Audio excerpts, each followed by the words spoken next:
military acts after being left shocked by parents' stories of fallings at Yorkshire Hospital Trust.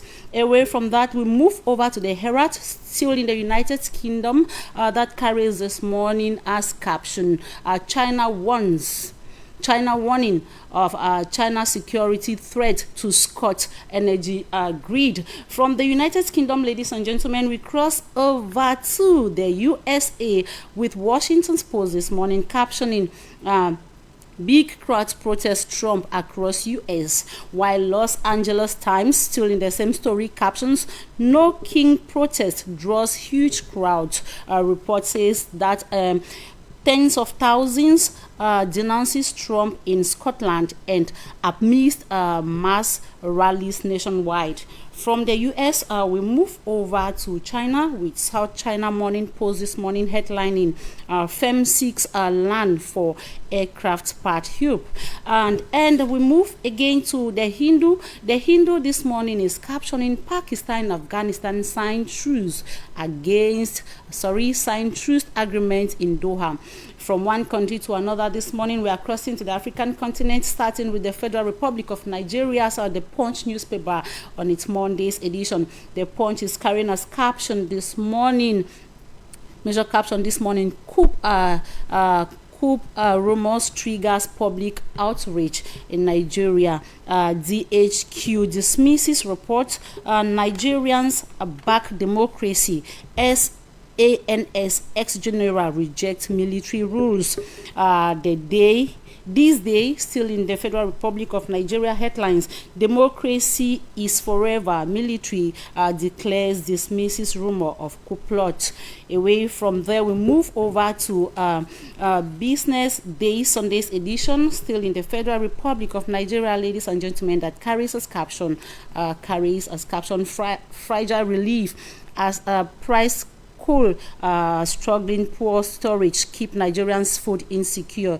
Country needs structural reform policy, discipline, not temporary fixes. From Nigeria, we cross over to neighboring Cameroon this morning, starting with the Sun newspaper. The Sun that captures this morning, race to presidency, Southwest chiefs call for calm as nation boils. Constitutional Council set to proclaim results of on Thursday, October 23rd, from 10 a.m. Chiroma pricks conscience of defense forces, while FSNC works out of National Vote Counting Commission come to an order say official results should correspond with voters' choice. Chiroma to publish trends methodology to attest his victory. Cameroon Insider, still in the Republic of Cameroon this morning, carries as a headline, October 12th election result, peace calls multiply as clock ticks. The Post on its Monday edition captions, Chiroma announces support from some ministers and military officials, urges others to choose the people in Cameroon political standoff. Away from the Post, we move over to the Median. The Median this morning is carrying as caption. The Median is carrying as caption this morning headline, October 12th election. Bookmakers predict victory for Bia, evoke rural penetration. While we are running up with the Guardian Post is carrying as caption a question asking the question, National Vote Counting Commission withdrawal of Chiroma's representative signals Bia's victory. This is how we saw it on our newspaper journey, ladies and gentlemen. We shall be right back to dive into the analytical part of our program just after the transition.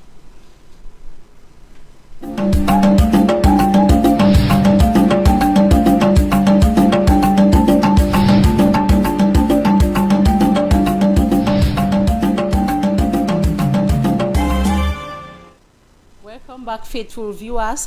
We are entering into the part 2 of our program this morning. We just rounded off with the newspaper roundabout that has taken us from one country to another, and I have a guest with me in the house. I was telling you before I kickstarted that I'll be joined on set by one of Cameroon's brains box in the health sector. He is Dr. Ahmed for a public health consultant who is with me today.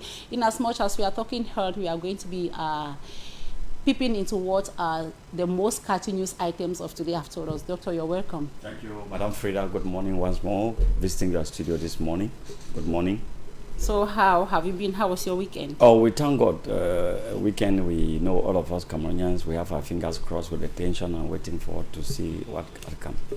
All right, ladies and gentlemen, you know, in Well in Print, we've decided that every morning before we start, we're going to give you a health tip that is going to help viewers and to know how to go about managing your health. Today, what I want us to look at is aging. You know, when we are born, we are bound to grow to a certain age and we get old, but there are things we don't know about what aging is all about and which age shall be considered as an aging population. So doctor was busy over the weekend attending to women of the Catholic Women Association talking about aging, and so doctor is here before he goes analyzing newspapers. Doctor, please let me ask you this question.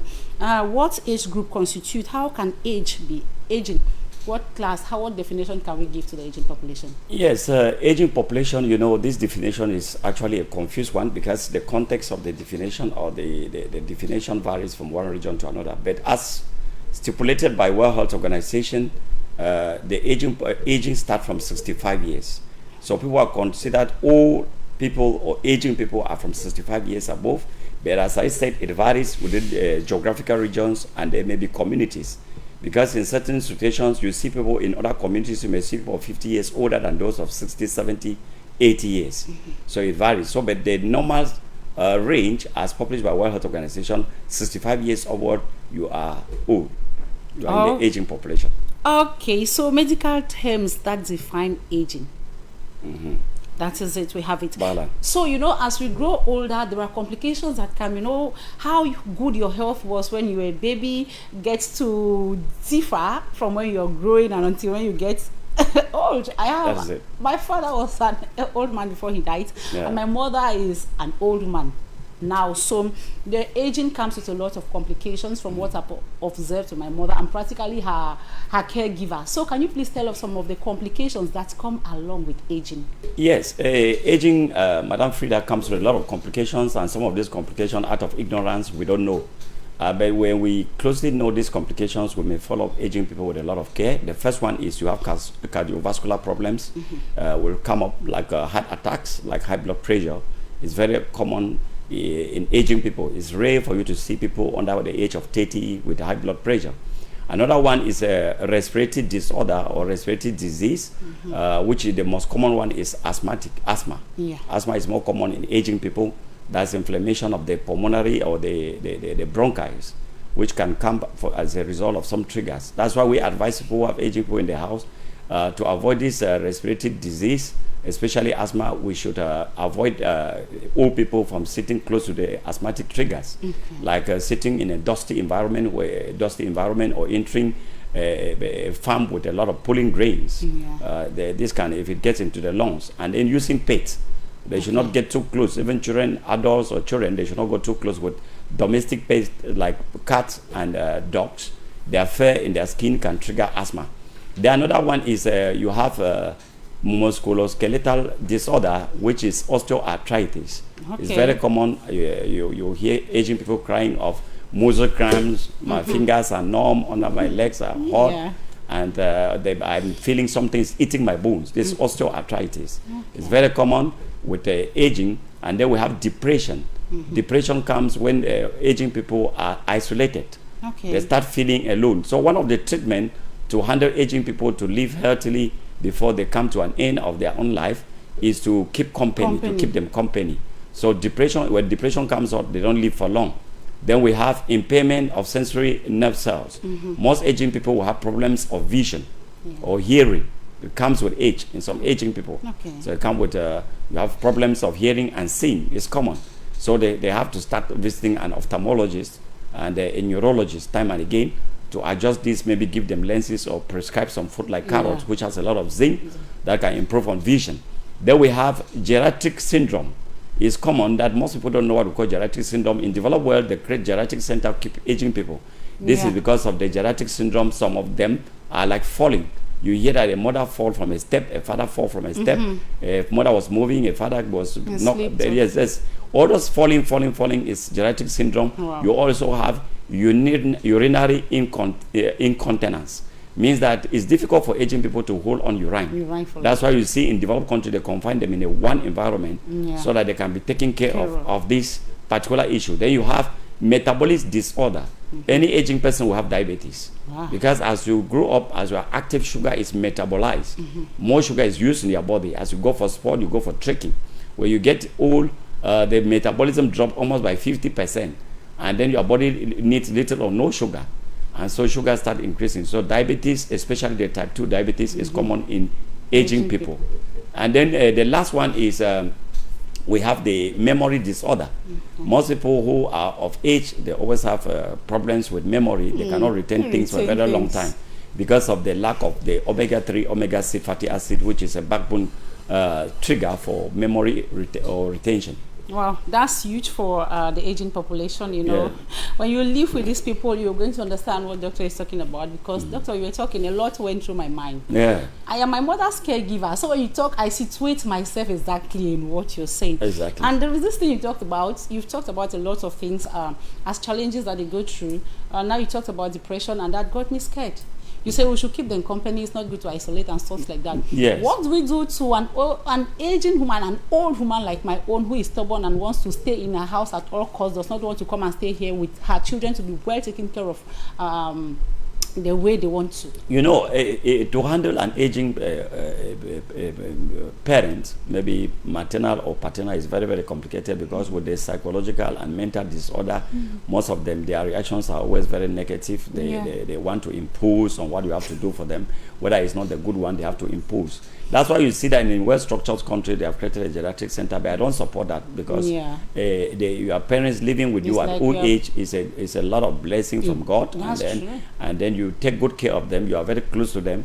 No matter their character, you need to still take them. Your parents. Take them the way they are, because it's the aging that has brought some of these complications. And we too shall get there. And we will get there. There's nobody who will not pass there. It's even lucky to reach there, because most people will not reach old age. Today, youths are dying more than the aging people. So you see, it's a grace. All right, I got you. So you've mentioned this thing. I just want to ask, so how can some of these conditions be managed? Now, when we already understand what comes up with aging, then we'll start preparing for them. And then to manage them, most of them will go on their lifestyle changes. You see, as people are aging, their food they have to avoid. Let me just take that, their food they have to avoid. A lot of fatty food with a lot of heavily loaded with cholesterol, like mayonnaise, like butter, like chocolate. All those things are like red meat, processed meat. All people should stay away from that, because excess cholesterol in the system will only lead to high blood pressure and stroke. Then they should also consume a lot of vegetable. Vegetable has a lot of minerals with vitamins, which are good for aging people. And then they consume a lot of fruits, especially fruits like watermelon, pineapple, oranges, and then they can be taking lemon water once in a while if they don't have gastrointestinal complications. That will not have any problem. So food therapy, and then we should make aging people to be active. They should not be inactive. All right. Time and again they should move. It's not running again. Somebody can escort them, maybe accompany them, hold them up, and then they trek some distances. This one helps to also promote sugar metabolism. And then we should even change their therapy. Instead of using sugar, they should use natural honey. Yes, natural honey. But not in excess, because natural honey is one of the best food, because it has all 6 classes of food in the world. But also it has cholesterol. So you give with moderation. It has cholesterol, and to an extent, the sucrose in the honey too, when it is excess, it can be converted to glucose to make sugar diabetes again goes up. So we feed them with this, and then we promote them also to take in a lot of dairy product like camel. It's very good. Instead of taking yaourt, which is artificially produced, they take off yogurt and eat a lot of grains like beans, which has a lot of protein to sustain them, to give them some energy. they consume a lot of this can then be reversed. And then in a case where this geriatric syndrome, we should monitor them closely. You don't allow an old woman in an up-story building with the doors open and you go out for walk, because they will always go on a venture. They would like to go outside and they would like to go downstairs. They are like babies. Yes, they can even climb on the balcony to look downstairs, to look down, and then they fall. So you have to monitor them closely and make sure that they are always confined in an environment which is well secured, so that it don't lead to some physical accidents. Wow. So you talked about exercise, so I felt a bit relieved, Like I was saying, my mother is still my example, because it applies to many aged people. When she is here, she gets weak. When she stays here for 1 month, 2 months, 3 months, her palms, they start getting soft. She's like, because she goes to know, I say, okay, let's go and stroll. She's okay, let me watch this movie. She'll sit there later, she'll say, I'm not going. Very soon she gets weak, she'll start showing you, look at my hands, they are soft, and she gets weak. But immediately you take her back to her house, she has a small farm.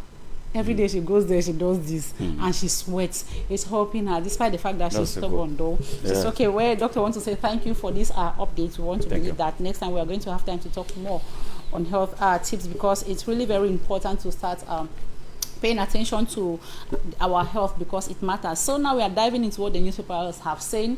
We are want to take Financial Times, which was our first paper that we reviewed this morning from the United Kingdom, talking about President Donald Trump warning Zelensky in a meeting that Russia could destroy Ukraine. Now, Doc, we have known about this Ukraine-Russia fight for a while now. We know what is happening. And now it's like, at the end, this region that Russia wants to colonize or to own, Ukraine's region that Russia is interested in, would finally be given to them. If the Trump is warning, it means Putin is not taking things light. So how do you think, should great nations suppress the younger ones? No, I think that the problem of Russia and Ukraine is a long story, and it's not actually as if, Russia was one big union of Soviet Socialist Republic, and all those countries around Russia were part of Russia. The problem here is that Russia is afraid of rain an enemy behind your house, because Ukraine is a very close ally with the United States. And I want to tell you that if not because of the United States, Ukraine could have not been existing today. Yes. Yes, Russia could have completely wiped out Ukraine. We know Russia is one of the most powerful world power in terms of military equipments and in terms of military personnel. They are one of the highest. They are coming among the first three. So, but America be what it is, not the American people, but the American administration be what they are. They back who they want. And so Russia, the skepticity of America training militaries in Russia and making their base in Ukraine, and making their base in Ukraine was a threat to Russia. Okay. So, but they defend for all this time. America has stand by Ukraine. That's why Zelensky has a lot of. Let me say he has a cool mind now because he has a giant behind him. But immediately, if America withdraws, bet me it will not take up to 1 week. Russia can wipe out Ukraine. So we are just praying that America should start understanding that when there are conflicts, they should come in to settle, not to support. Because this support issue goes right to the Middle East, when the whole world is kicking against Israel, and there is only America that is there. Not America, because when you look at them, Americans themselves, they are always on the protest on the roads.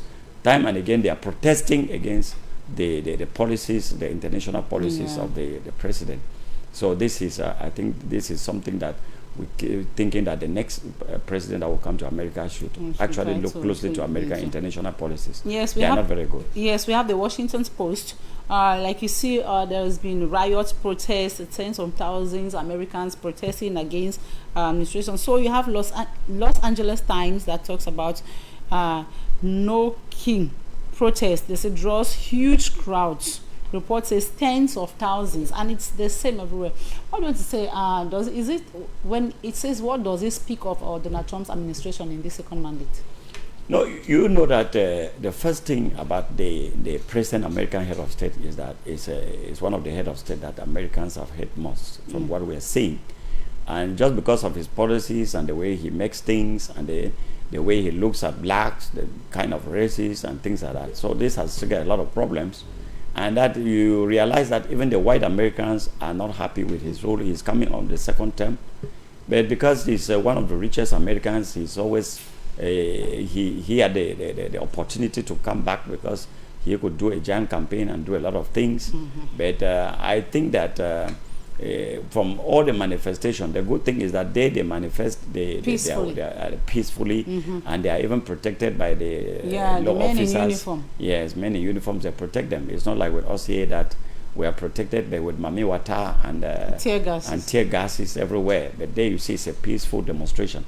I'm just thinking that Americans should just be praying that the next head of state should be like Bill Clinton or Obama. All because right. these two head of states have ruled America with very peacefully, with no, they have not had America has not had conflict with others where they were trying to neutralize some of their international conflicts. All right, we are going to Nigeria with the Punch. We look at the Punch. You know, they say the Punch is carrying as a major caption this morning: "Coup rumors triggers public outrage." Nigeria. You know, people are preparing for elections come 2027, and a lot is happening on the ground. There has been this rumor that the military is preparing a coup.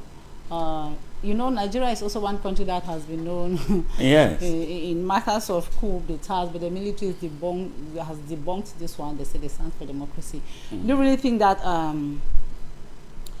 there is a possibility, or let's not look at the area of possibility?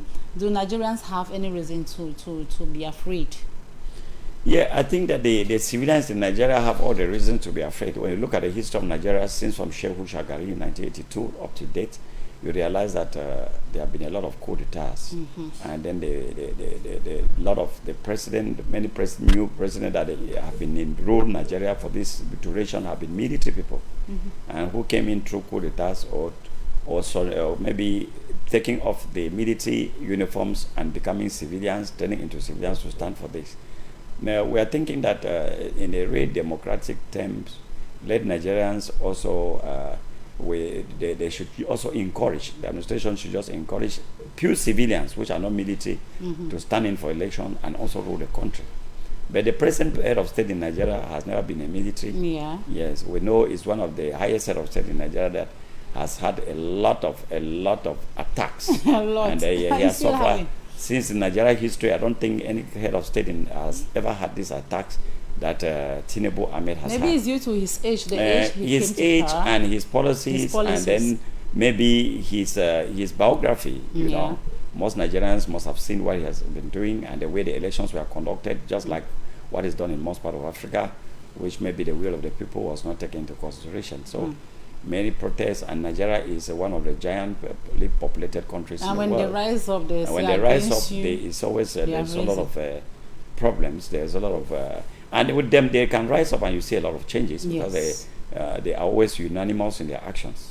All right. So we go to Cameroon with the Sun. We look Cameroon, the Sun.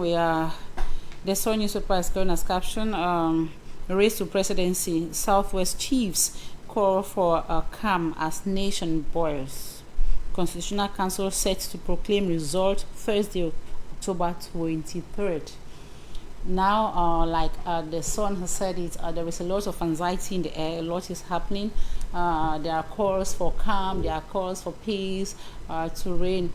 I want to ask, in 2018, let's just take the closest elections we had, presidential elections. These calls for people to be calm were not seen anywhere. So what is different this time around? I think there's a little bit difference. There's a difference with what has been happening in the past. There's a difference because you see the elections this year went up with a lot of complications, people attack and things like that. So the chiefs are calling for peace because we know one of the things we need much is peace. Yes, no matter what may be the outcome, but Cameroonians have their fingers crossed. And the hierarchy being they are like the chiefs, which are the paramount rulers of the regions, they are calling for peace because we don't kill ourselves while thinking we'll promote development in the future. I think peace is all what everybody needs. So we're just saying that apart from the Southwest chief, many stakeholders have called for peace. We'll just be calm. I think that God will decide what has to take place. There's nothing that can happen without God's will. Anything that happens is God's will. anything that happens is God's will. Like some people are envisaging that just like events happened like Wednesday after elections, Cameroonians are agitated.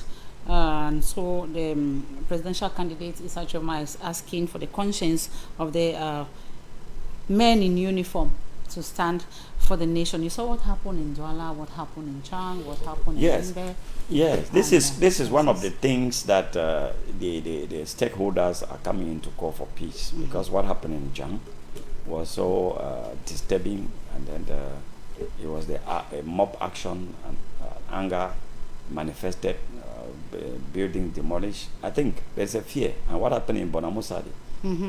These are things that are happening before elections. We are just praying that such actions, because in the long run, such action, those who lost their lives and people lost their property, they are the ones who have lost, and the properties that are going are state property.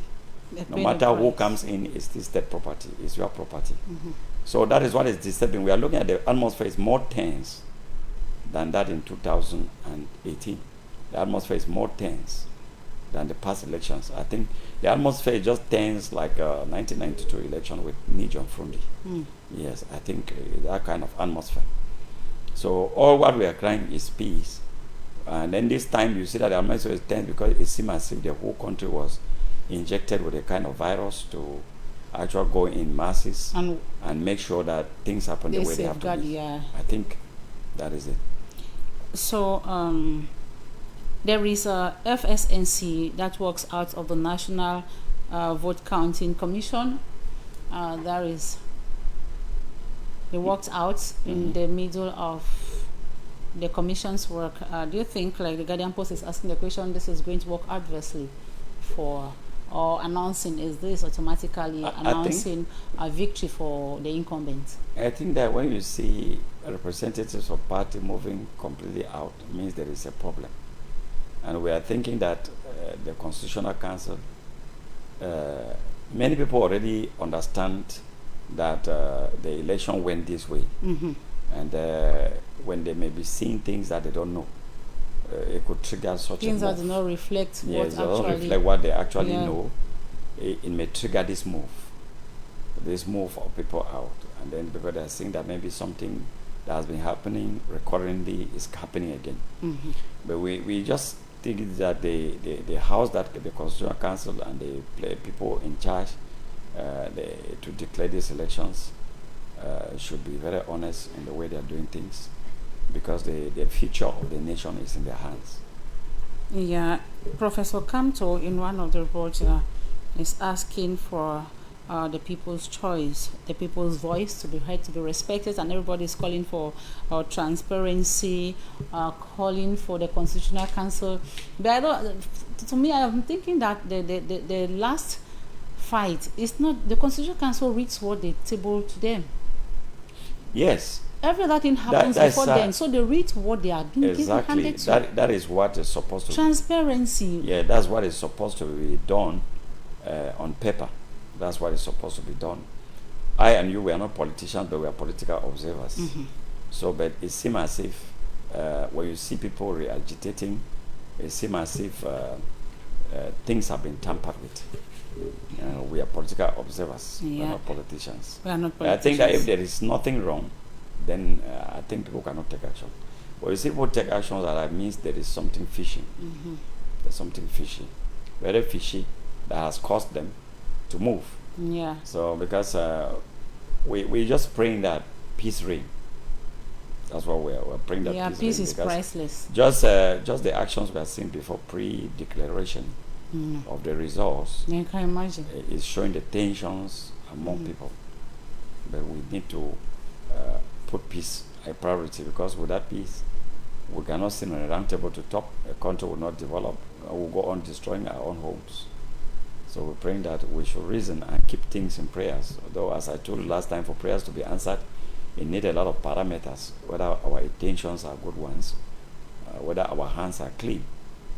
We keep praying, things don't change, because the people we pray, and then our hands are not clean. We are praying for the deficit of another people.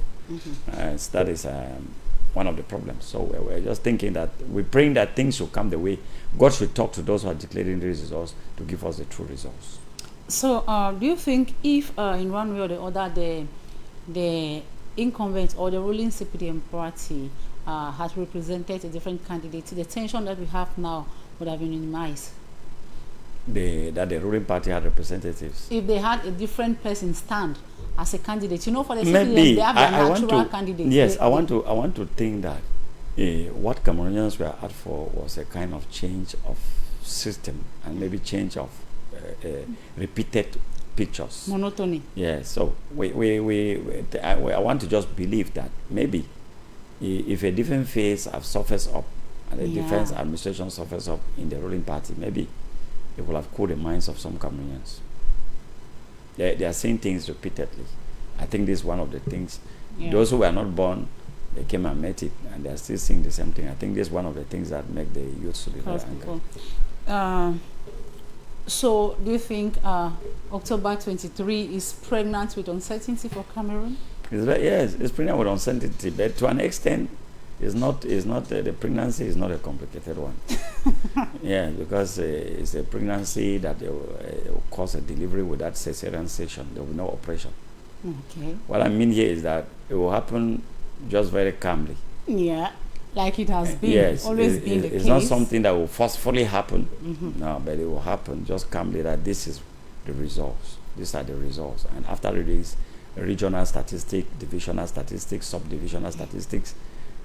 They will come to the conclusion, and then we have nothing to say apart from accepting the outcome. So, yeah, that's Cameroon. That's it. So, we have few days to getting the results officially proclaimed. Results being told to Cameroonians. What should be the areas, as a Cameroonian, you think the priority areas are the person that will be elected? The person that will be pronounced the winner of the elections, what areas do you think should be priority areas where work should start from? Cameroon has let me say, a problematic or a centramatic problem, which is crisis in two regions, let me say 3 regions, because the far north region is suffering time and again with the attacks of the Boko Haram group, which we don't know whether they are Nigerians or Cameroonians, we don't know. And then the Northwest and Southwest have been in deep crisis for getting to 9 years now. I think the priority, if you want to, anybody who comes in, you want Cameroonians to feel a bit relief, the first thing is to handle these 2 problems. And to handle it is to get or accept the opinions of others. And to accept the opinions of others means anybody who has been detained related to this crisis should be released. Immediately you just release more than 2,000 people, people will give the listening ears to the solution you want to bring. You cannot be solving a problem with somebody under detention. So I think that is the first thing, because nothing can move without this piece.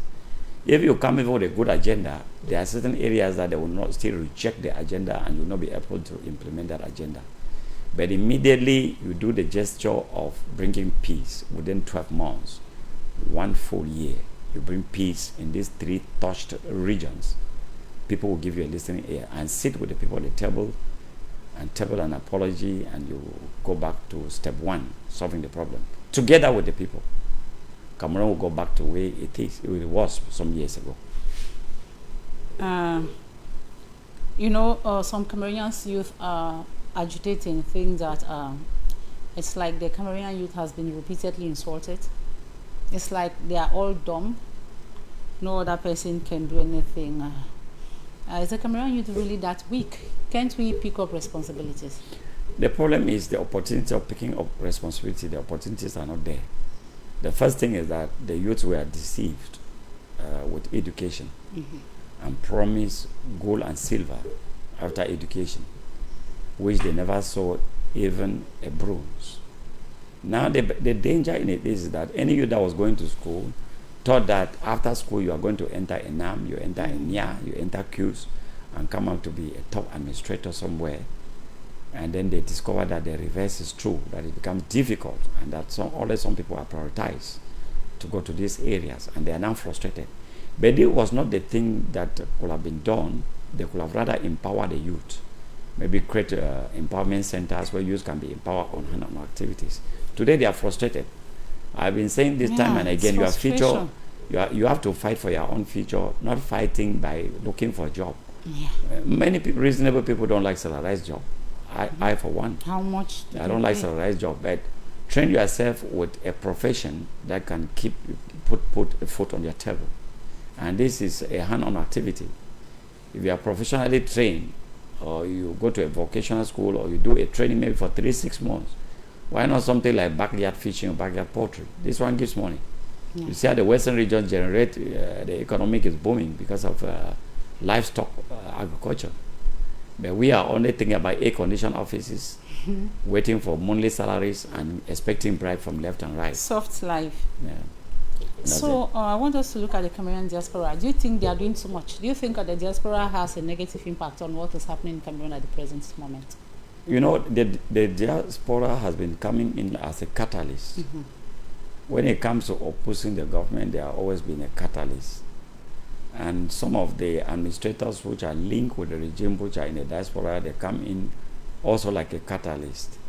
So the diaspora has an influence. But the problem is the three regions, this crisis in the three regions has actually made it very difficult for people in the diaspora to even table their problems into international organizations because they are looking as if they have swelled their hands with those crises. So it becomes very difficult to listen to them. But meanwhile, they are in a good position to visit some of these NGOs, these international NGOs who table problems. They can solve the problem. And I want to also say that we should not more rely on these international NGOs too. We in Africa, because we have realized that most of their interest goes to countries which have some resources where they can tap some resources. When once you don't have anything beneficial, they may not intervene into your crisis as such. So we'll learn to solve our problem ourselves. We will not depend much on them. We need to derive formula. Why people in the diaspora, we are thinking that if they have the country, it will be good for you because you cannot stay in the diaspora the whole of your life. You need to think that at a certain age, you'll be very useless in the diaspora and very useful back at home. Yes, at 70, 75, 80 years, nobody will give you an attention to give you an office in the diaspora. No way. But here, you come to your own country, you have access to the palace, you have access to communities, you have access to denomination and many other NGOs back home, which will fully work with you. And this will preoccupy you and keep out the aging problems we are talking about. So your home is your home. You will not like your old age in the white man country because you will not have anybody to share kola nuts with. At a certain point, don't you think these diasporans also, it's also frustration at times, staying frustration that you have an environment, a country where the tax policies are those that will strangle you when you come to want to I think that is one of the problems that has made many people in the diaspora not to think about home and maybe waiting for a change. You know, most of them are discouraged. I want to talk, for example, those who do import and export. There are many people in diaspora. If you go to Bonaberi, you go to the shores of Bonaberi or the Bonaberi market, you have the brocants, where many people import or export foreign second-hand materials. Most of them are given up. You imagine if this was, it have given up because of the heavy and huge custom duties that they have to pay. So you end up realizing that you are working to enrich customs in Cameroon. You come with a container and you are taxed 9 million, 12 million, 14 million, 16 million to clear off a container from the seaport. What do you gain? What do you gain? When some of these things, you sold them at down to earth prices so that you can have quick turnover. What do you gain? So most of them are giving up. So you see, most of them were doing this so that they can do development back home, maybe big companies, construct houses, residential houses, and be thinking about coming back home. But the nature of the situation where we are now, in the context of administration and promoting external businesses is discouraging. So most of them has given up. And this was also a slap to the economy of Cameroon. If you see a country like Cotonou, like Nigeria, like West Africa as a whole, they have very low tariff. Somebody told me to clear an advances in Cotonou is about 300,000-400,000. Wow. Yes, to pay as custom tariff. But in Cameroon, it's 2-something million. So how much would you sell that car? You see, this is what is discouraging. And then you see now, most of these traders now are maybe car traders. have dived down to Cotonou to buy from Cotonou and then pay the custom duties to the Cotonou government, to the Benin government. I think this is something, it's a loss. Many of them, I know many of them that are no more buying again. They're not shipping through Cameroon, but they're shipping through Cotonou. Yeah. Because from Cotonou to Cameroon is 2 days travel. You're already in Douala, you're already in Yaoundé, you're already in Limbe, you're already in Boya, you're already in Bamenda. 2 days. We're enriching another country. Yeah, enriching. People go there, import and bring more than 30, 40 cars at once to Cameroon. No matter how much they pay in Cotonou, just imagine if that money was paid into the Cameroon coffers. It could have boosted the economy of Cameroon. Reason why the economic will stay lagging behind. That's it. So I want us to look at another area. We've talked the diaspora. Okay, some people have, you know, when you walk and you ears drop, like a media woman that I am, at times you eardrop, you want to hear what people are saying, having as opinions in relation to happenings around. I want to come back. We are still in the elections atmosphere, so that we are not debating election, but we are just observing the environment and dropping comments. I'd say before, like post elections, post votes, after the voting and the way exchanges were, the way the Minister of Territorial Administration went about threatening, backing, people heard it that the government, the regime in place, is scared of something.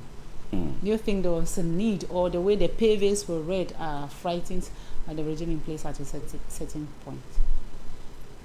I think that one of the things that was threatening is the turnout of the population for some political parties. I think the regime in place never knew the population could turn out this way. And the manifestation of the population, they read the minds of the population and realized that actually there was something hidden. It's a normal thing, a routine in Cameroon for threats like that to be thrown into the population to intimidate the population, so that they don't do exactly what they intended to do. Yeah. Yes, you know, this is on the only country that laws are implemented with intimidations. They intimidate you, and since Cameroonians are peace lovers, they are lovers of physical peace, and they are sufferers of mental peace. Yeah. So they will always restrain themselves when they get those threats from what they wanted to do. So it was not a good dimension. Voting, you have to allow people to make a decision. It doesn't matter whether it is A or B. Going our threat, but it's not a new thing as well. As I told you, all Ministry of Territorial Administration have done this. Though this time is coming with more heavier waves. Yeah. But it has been happening. It has been coherent. In most of the Ministry of Territorial Administration, you know, they are the administration of the government. They defend and they defend. They are like the mouthpiece of the government. They act more than the Minister of Communication. Yeah, the Minister of Communication was subtle in what he said. The Minister of Communication only communicates what has been, he has been informed of. Why the Minister of Territorial Administration has the right to adjust, put things away, they have to buy, create new things, or bring in things to implement when it is necessary, and then take actions against maybe the personnel of the regime or maybe in the population. It is the Minister of Territorial Administration. He has the territory. He has the right to terrorize the territory by giving instructions that must be followed. Firm instructions. Yes. Wow. The atmosphere is quite tense. Doctor, there is something I watched today over the news and it touched me. Like we were saying last, maybe it's with you, we're talking about the fact that they authorize pregnancy in schools. No. I watched a video today that caused my heart to bleed. Like a child was abandoned behind the school. Apparently a Form 3 child in the north, one school in the north. A Form 3 child, they suspect she's the one because she was pregnant and they were to write continuous assessment. She took permission as if she was going to eat herself. She went and never returned on Wednesday. Then on Thursday, that baby was born and she was abandoned behind a building. There and other students who were going to drink water on that Thursday discovered that there was a baby abandoned somewhere. The baby with the mother, or the baby? Just the baby. A baby, newborn baby was abandoned like on that girl left on Wednesday, she did not come back on Thursday, they found the baby. So I want to say this issue of, it's true that when they used to say pregnant girls should not come to school, it promoted abortion and premature death. This issue of children getting pregnant, they come to school and they have time to go for maternity leave, they can go and come back with the like. Was it really a good decision from the Ministry? I think that I want to look at it from a different angle. Okay. If a woman is pregnant and is a married woman, because we know many married women who are still going to school. Yeah. And it's a married woman, she can be permitted to go to school and then go for maternity appointments. That one has no problem. Mm-hmm. The problem we have here is teenagers. Children have pregnancy out of wedlock. You see, I think that this should not be encouraged. The first thing I would want to say is that they can encourage if the child who is in an examination class, it's okay, you go home, you can read your books, You come and write. you attend your prenatal clinics, and then you come in the day of the exam and write the exam. They cannot refuse her from writing the exams. Of course. She comes in to write the exam. Dismiss you. But I think allowing a teenage girl, a small child, to carrying pregnancy to be coming to school can have a very negative impact on other girls in that school. The first impact they will be looking at is this, as if it is very normal to have pregnancy out of wedlock. This is a complete disgrace. Yes, it's a stain. It's a big stain to the family, and it's something to really discourage. So when they start normalizing it, it can be complicated. And the second thing is that when you see children who do abortion and true babies like that, you need to trace their family brought up. Morally brought up children would not even go as far as getting pregnant out of wedlock. And then if they have to get pregnant out of wedlock, they will not abort. Yes. And even they have to deliver the child, they will not throw the child off. Yes. They may have to talk to their parents, and then we show the parent, keep the baby, and you continue your studies. I think I've seen this kind of situation. So, but this is a very sad situation. I don't want to think, I don't want to sometimes think that the minister should not allow this. It has been allowed. Teenagers. Maybe she took the position of a mother, feeling for the girl child and stuff like that. Yes, and which is discouraging, because now other girls, we are living in a generation where most of our girls, both boys and girls, they are under drug influence. Yes. They are under drug influence. When they see this, they would think it's a very normal situation. Since A got pregnant and was coming to school, then B can equally get pregnant. That's what happens. Maybe they'll come and meet a female teacher who can just maybe have difficulties in getting pregnant. Yeah. They will flaunt their tummy. And I want to give this advice to parents, not to let your child fall on this. You have to do a very close monitor for your children, both the male and the female, but the female more important. You should take an appointment with the time where they have to be in school and the time where school closes, the time they have to be at home. Any extra classes, because most of these things come up when there are extra classes. And sometimes parents care less. A child will just tell you, we have extra class here, we have extra class there. A teacher is organizing a class on Saturday. Since most of all in the urban cities or urban towns are always busy, we don't even verify. We just allow the child to go. The child goes into a small young man's house, befrying her eggs the whole day and drinking her tea. And then in the long run, they go to the theater, and then what happens. Now, this is where there is a problem. Yeah. You have to monitor your child. You have to go to the school of the child and take good information about classes, where classes end and when classes start. Some schools even and then we should also encourage that, we should also emphasize and impose that schools should have WhatsApp groups like other.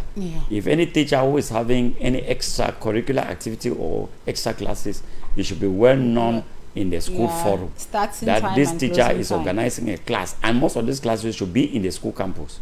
The teacher is organizing a class from 10 to 12, so be expecting your children back home from 12 upward. Latest by 12:30 your child will be at home.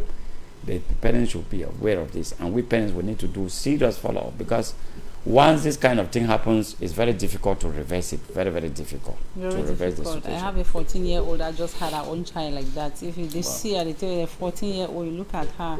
And most of these children that have most of these girls that have children out of wedlock, it's not as if they are prostitutes. Yes. The real prostitute will not be pregnant. People take advantage. Most of them were deceived with very small things that captivate their minds. Small hobbies and things that captivate their minds. So they're teenagers. The real people who are out for prostitution, they can never be pregnant. Very smart, yes. Because they take all necessary measures. They take the necessary measure to make sure that nothing disturbs their profession, like pregnancy. So these people are victims of circumstances. These young girls, they are victims. And it happens mostly in girls who have greed. They want everything. They want an iPhone. They are not satisfied. They want an iPhone. They want Google pistol. They have big phones. And these boys now, they also use those big names, those phones to get them to their trap. So you have to know that there's time for everything.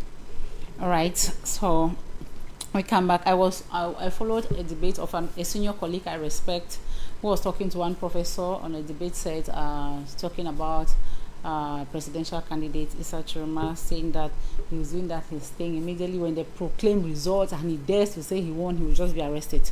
Now I want to look at it. Professor Maurice Kamto proclaimed that he won the results in 2018. He was arrested, and people who want to think they love the ruling CPDM more than the CPDM, they call CPDM themselves, are pronouncing that.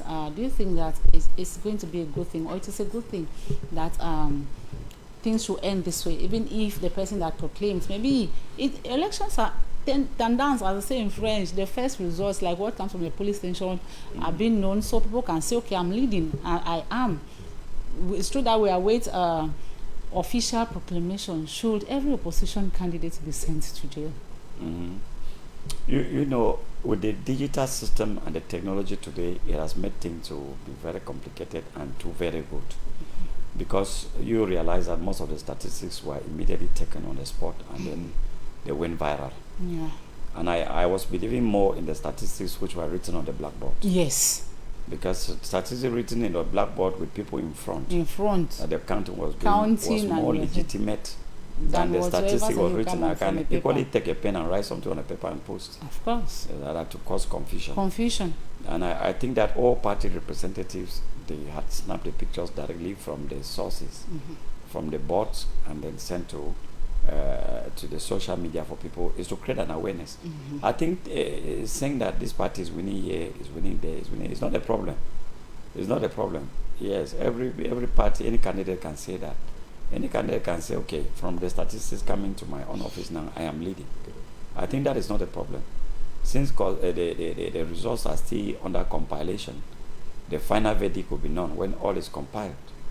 So it should not be a problem. But putting people under house arrest is a normal routine, because they always think it has happened with Frundi, it has happened with Kamto. Yes, you are under house arrest because they don't know the outcome of your actions. They don't know what you can do after the results have been proclaimed. I think we should not be thinking about that, because we don't yet know who is going to win. At this juncture, we don't yet know who is going to win. Only God alone knows. I know that many people would think that obviously this is A is going to win. We should not also forget that God can also play a gymnastic to adjust things the way the mind, to fit the minds of the people, and then the people's choice will be declared. If the people's choice is declared, you will know. If a wrong choice is declared, actually you will know. Yeah, it cannot be hidden. So all we are saying too, we are praying for peace. Praying for peace. In all aspects. Yeah. Because you don't try to build a nation that you want to live there and enjoy by killing yourself. Not at all. Yes. People should exercise restraint. Yes, we have to be very strategic in what we're doing. Patience. So that lives are preserved, and then there is a change with preservation of life. So,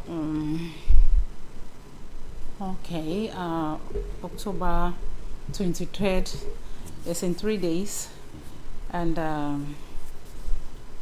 we are bowing out. It's been an hour, so you just look straight into your camera and talk to Cameroonians, the ones at home and the ones in the diaspora, as we await October 23rd. How should we go about? And even on that day, how should we conduct ourselves to ensure that we stay out of problem? Because many people will get into problems. Yes. The first thing is the caution I will give is that we should be conscious of our responsibilities as human beings. We should be conscious that we are living in an ecological network where we have families and children. We should be conscious of the fact that any outcome of the results we should swallow. Because we are living in a context where your protests will not be taken like in other part of the world. Mm-hmm. Your protest will be taken like a revolution. Yeah. You know, a revolution is more powerful. The protest will be taken like a revolution. When it's taken like a revolution, we can have a lot of loss of property and lives. So my caution is that we should limit movements, especially inter-urban movements, and then we should avoid keeping late nights. This is because whether we like or not, there are still some group of people outside who would like to do something, which we don't know them. We will only see them that day. So to be on the safe side is to remain indoors the day of the proclamation until you see that there is peace outside. If you go out for activity, make sure you retire back home early enough. If you are doing inter-urban movement, it should be in the broad daylight. We don't know. We don't know where attacks can come from. We don't know what can happen. We are not praying for it. But to be on the safe side, it's good to restrain yourself and limit yourself movements, and then concentrate just around your environment until maybe, as they are saying, the result may be declared on the 23rd. Maybe after 23rd, we can now see. For now, many people will not express what is in their minds. We only know people's minds after declaration of the results, whether they had a positive thought, they have something. We cannot know anything now. Only God alone knows what is in the minds of the people now. All right, Doc. Thank you for coming. Thank you. The pleasure is mine. For taking out time. The pleasure is mine. Not tired, no busy weekend, but you found time for us. Yeah. We want to say thank you and we appreciate. We are promising our viewers that we are going to be bringing you full health tips in the days ahead, because our health matters. He who does not have good health cannot do anything. You need to be upright health-wise to be able to do every other thing, accomplish every other mission in life. So, ladies and gentlemen, this is where we draw the curtains on today's edition of the program. We want to say thank you for your faithfulness to Well in Print. I want to say thank you to Nasser behind the machines and his team. We've cruised across newspapers. You've gotten our updates for today. We want to hope that it added something to your information box. You know, we all do have information box. We want to believe that our updates for today had something positive for you out there, and want to say thank you for always being there for us. Thank you for being steadfast and waiting for us every Mondays, every Thursday, taking the rendezvous. It goes close to our hearts because you do not take your time for granted. You heard it from our guests of today. You've gotten our health tips on how we should cater for our aging population, our old mothers, our old fathers, our uncles. Whosoever has gotten 60 and above has to be given special treatment, and what we can do and the complications that comes with aging. We shall discuss some of these things detailedly in the days ahead. But for Cameroonians in and out of the country, we pray, like our guest said, we should exercise restraint and wait for the day when results will be officially proclaimed, because for now you cannot know the inner thoughts of people. You do not know who is thinking what, who is not thinking what. So do not keep late nights, avoid gatherings. Even if you go out of the house, come back early, and of course be on the safe side. The air itself we're living is uncertain, and the days ahead are heavily pregnant with uncertainty. And it is on this note that we draw it. We call it quit, and we draw the curtains for today's program of the day. Keep following programs on Pan African Media TV, broadcasting on Bouquet Creoline Canal 29, and of course, until we come your way again on Friday 11 a.m. Stay tuned, and please do have a beautiful week ahead of you.